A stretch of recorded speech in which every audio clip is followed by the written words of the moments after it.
Coming to you from my garage today to share with you a story that recently happened to a buddy of mine.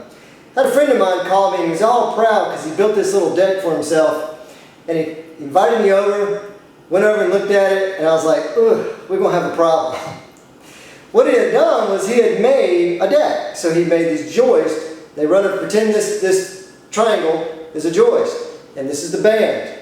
So he installed this, like so, and then he toenailed it, which is simply an angled nail into there, right? So I was concerned with that angled nail not supporting and failing.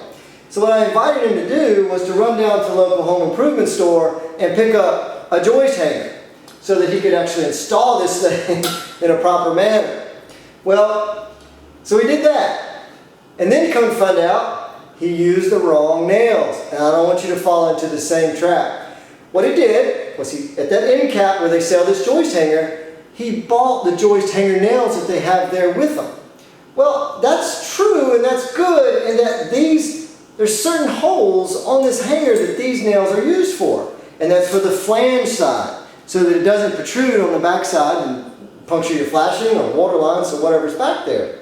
Imagine if we had used, a longer nail there, it would cut through the flashing, might leak, get into a water line. So this short nail is the right nail to use for this flange.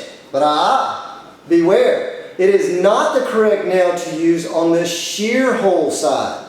Now the shear holes, what they do is if I put in the proper size nail, and it's labeled on the hanger the proper size nail, is it actually goes into the meat at an angle. You see that? And if I use this hanger nail that they sell that is under the appearance or the perception that that is the correct nail for all holes, it doesn't even come to the end. You see? Shear. So be careful if you go down to the home improvement store and pick out some joist hangers. If you're doing any do-it-yourself projects, you want to make sure that you get that shear nail like we do at Collins Design Build.